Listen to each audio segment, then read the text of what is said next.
Have you ever been in a situation where doing the right thing could cost you everything?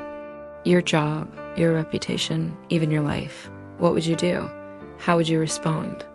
In the book of Daniel, 3 young men, Shadrach, Meshach, and Abednego, found themselves facing a fiery decision: bow to a false god or burn alive. But what happened next became one of the most miraculous moments in Bible history. This is their story, a story of courage, conviction, and a faith so strong, not even fire could destroy it. Scene 1, the king's decree. The story begins in Babylon, a powerful empire ruled by King Nebuchadnezzar. Imagine a vast city with towering walls, hanging gardens, and a king who dreamed of immortality. Now picture a massive golden statue, 90 feet high, placed in the center of the city.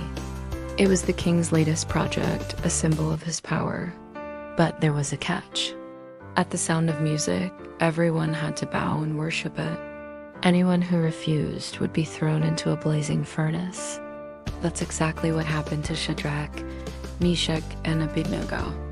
These 3 Hebrew men were serving in the Babylonian government.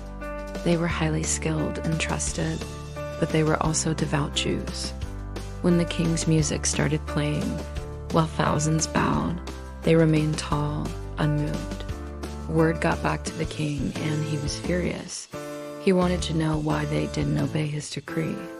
Scene 2, the confrontation. Nebuchadnezzar summoned the 3 men before him. They stood before the king, not in fear, but in faith. In faith, he gave them one last chance. If you are willing, bow down to my God. Otherwise, you will be thrown into a burning furnace. The king thought they would break. Instead, they replied, "Our God whom we serve is able to deliver us from the burning furnace, and he will deliver us from your hand, O king. If he doesn't, let it be known to you, O king, that we do not serve your gods, and we will not worship the golden image you have set up." Here's the key point. Their faith wasn't based on what God could do. It was rooted in who God is. They knew his character. They trusted his promises. They understood his power. And because of that, they were ready to pay the price.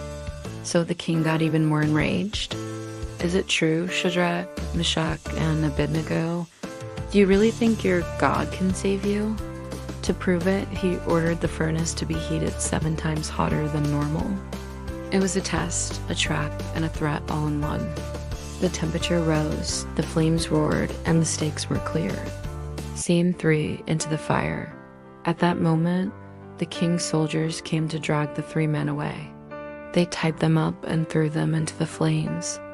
As they fell into the fire, the heat was so intense that the guards themselves died just approaching it.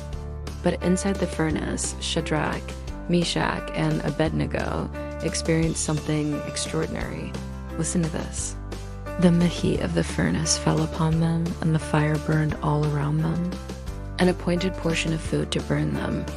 But he gave them strength to stand in the midst of the burning in Obadiah, and they were not able to harm them at all. Daniel 3:26-27. The fire didn't hurt them. Why? Because God wasn't keeping them out of the fire. He was with them in the fire. You see, when we trust God in difficult situations, he doesn't always rescue us in ways we expect. Sometimes he lets us go through the trial, but he doesn't leave us alone. He's there with us every step of the way. So they stood in the fire, not because they were fearless, but because they were faithful. They chose God over the king's command. They chose truth over lies. They chose holiness over sin. And in that moment, God glorified. Scene 4, God's deliverance. Meanwhile, outside the furnace, the king couldn't believe what he was seeing.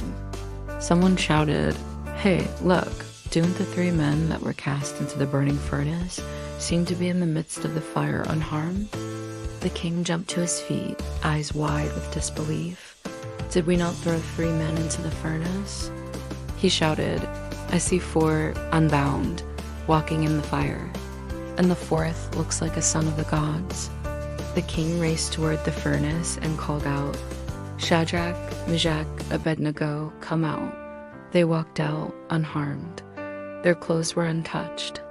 Their hair wasn't singed, and not even the smell of smoke was on them. The king was in awe. Quickly he approached them. Trembling with fear, he said, "Is it true that your God is able to deliver you from the furnace?" Then Shadrach, Meshach, and Abednego answered the king, "It is our God whom we serve, who has sent his angel and has delivered us from the furnace.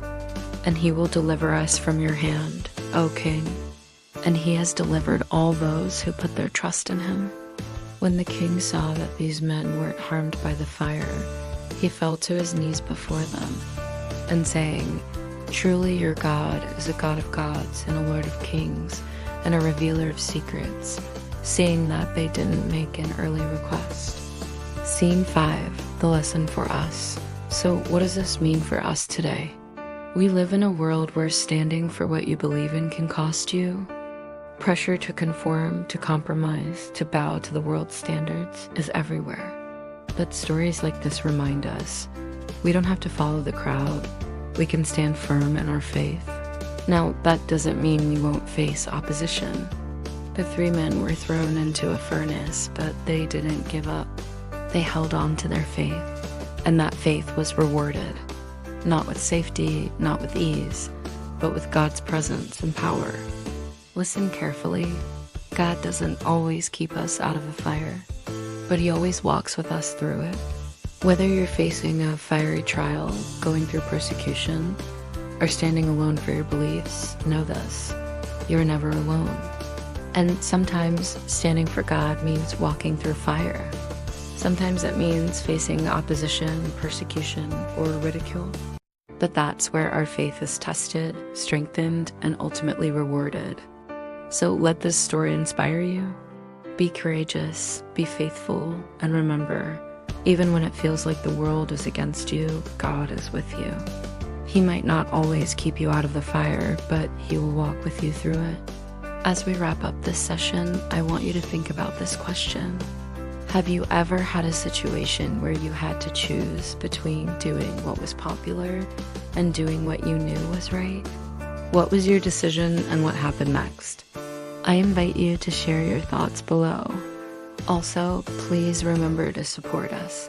Your support helps us continue producing these videos.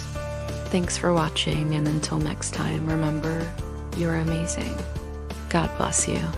Stay tuned.